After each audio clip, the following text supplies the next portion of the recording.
Well, let me tell you something, brother. Snort, snort, snort, Kogan. Drip, snort, snort. I got the drip. So Wolf's Paradox did a super chat.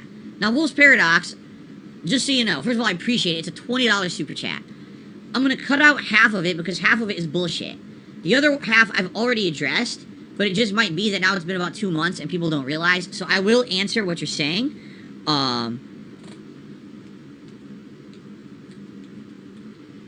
So in a nutshell, basically what Wolf's Paradox is saying is that he's seeing a lot of positivity on the internet around people who, recently had a lot of negativity associated with them, correct? And he says, do you think that I would have benefited from something like that if during the interview with SideScrollers, I had shown screenshots to Craig of the mobile game, all right? So here's the thing. I've already addressed this. This has already been explained, but no one listens to my answers, all right? No one wants to hear the answers, all right? I'm on this podcast with SideScrollers, all right? And Craig's like, if you're innocent of all these claims of spending money on mobile games, which is ludicrous that there's even a claim against me and anyone gives a fuck about it, because it has nothing to do with me or my content at all. It's the most ludicrous bullshit from outside the streams that has nothing to do with anyone's business or anything. It's false, but it's still bullshit anyway. It shouldn't affect anyone's judgment or anything. It's just nonsense. It's fucking bullshit, okay? And it pisses me off that we have to talk about it, because it's fucking nonsense. It's so stupid. But anyway, since this is what they wanted to harp on in the interview, out of all the things to talk about, this is what they harped on in the interview, right? During the interview, the host of the interview, Craig, said, can you just send me a screenshot of the game, right, to prove your innocence? And what did I say? I said, I would probably consider and be willing to do it, but I'm not going to do it live on the show, all right? Now, why didn't I do it live on the show? It's very simple, because it wouldn't have proved anything, all right? These accounts, these mobile game accounts, even though they're not supposed to be transferable, are.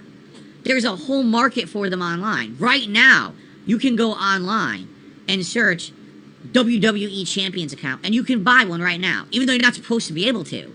You could buy it from someone, and you own that account, and it's a transfer of the account. You understand? So, if I had just taken a screenshot and sent them a screenshot of my real account, it literally would have proven nothing. They would, oh, you see, so that's easily bullshit. It's easily doctored because he bought someone else's account or whatever. The real way to prove your innocence in a case like this needs to actually show all the corroborating evidence, okay? So what does that mean? It means I would have had to show my account, all the information tied to the account. Now, I have a phone. So I could show things, for example, there's on iPhones, there's something called Game Center. And I could have shown that on Game Center, there's an account associated with Game Center, and that's, you know what I'm saying, that's the account that I'm using. It's not the account I'm accused of using and all that. In addition, I could have showed all the other games that I've ever played on Game Center, and I was going to actually show other games that I play currently to show all my information that it's all real, it's all the same name and everything associated with all those accounts, that that's my account. That's what I really use. So the only way to prove innocence isn't just do a quick screenshot and show it on a podcast. It would have never worked. It would have immediately been debunked. Oh, that's a fake account, he sold it. But if I can show all the corroborating evidence, right? Here's the account, here's how it ties to this ID, here's other accounts in that name for corroboration, here's your body of evidence to prove what I'm saying is true, then it would have been fine. And I already explained this. I'm getting asked again 2 months later. People already forgot my answers. Immediately after that show ended, I actually did all this. I made all the screenshots, proved all of it, had all of it there, okay? All the evidence showing this is my real account, and it ties to this ID, to this, this account, and here's other accounts and other games. That's the same ID. You can show it's the one I've been using for years and years. I had all of this ready to go. And I emailed Craig, and I said, are you ready? Because I want to make sure you're actively looking at your email account. I want to send this to you so you can look at it, but I can't have you staring at it or have a chance that someone else will get it. You got to delete it. This is my personal information. This is tied to things like my Apple account, and if this gets out, they're going to ruin it all for me. They're going to ruin all my accounts. They're going to fuck it all up because they've done shit like that before. So I send him the email, and he ignores it. He completely ignored the email. Only for me to get an email the next day saying, yeah, we slammed you all this morning on our podcast because we don't believe you. And it's like, so essentially he didn't care. He never believed me. He wasn't going to believe me. You understand? Like, they already had preconceived notions in their heads of what the deal was based on watching 2 weeks of detractor content, right? There was absolutely no chance they were going to believe anything I said. If I sent them the screenshot, oh, well, he bought someone else's account. That's not evidence of anything. When I actually said, give me a few minutes after the show, let me take a half an hour to show all the evidence, create the packet of evidence you need to show my real stuff. And I said, I want to send it to you. Are you ready? He ignored me. And the next day said, don't bother sending it. I don't want it. We already slammed you on our show. So, there you go. But of course, I'm supposed to believe that they were so objective, and the interview appeared objective.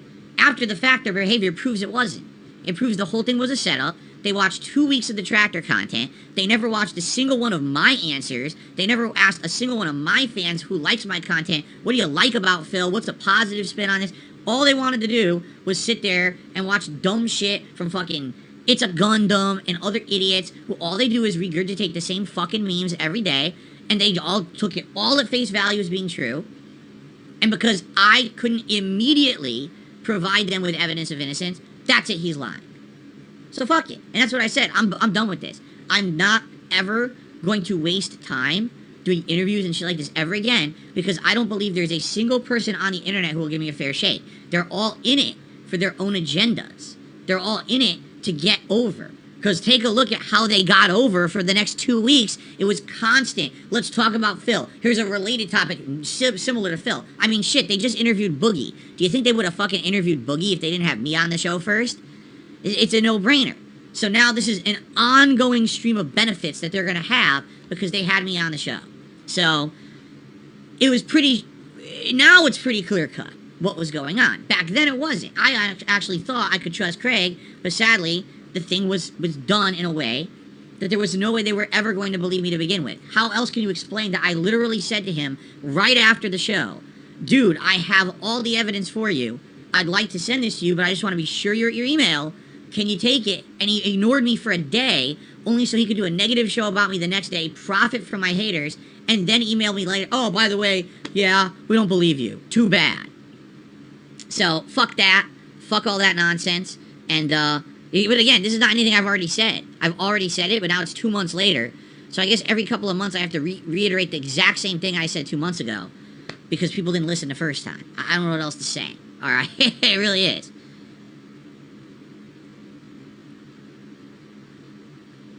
So, there you go, okay?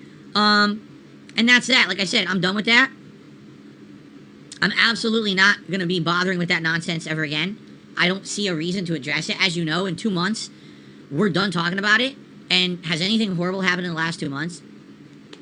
It has nothing to do with my streams. It has nothing to do with my content. It has nothing to do with the quality of stuff I put out for my viewership on the internet, and they don't care about it. So that's why I don't want to bring it up. So I'm okay bringing it up now just to reiterate what I've already said.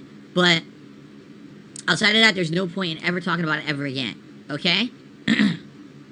Okay, let's continue. Go. I got the drip, go. I got the drip, go. I got the drip, go. I got the drip, go. I got the drip, go. I got the drip, go. It's like a faucet that's dripping. You can't make it stop. So what do you want me to do? Have a mute button that every second I'm tapping the mute button just in case I'm gonna have to clear? Like, this is what I mean, these dumb kids. This is what it is, it's dumb kids.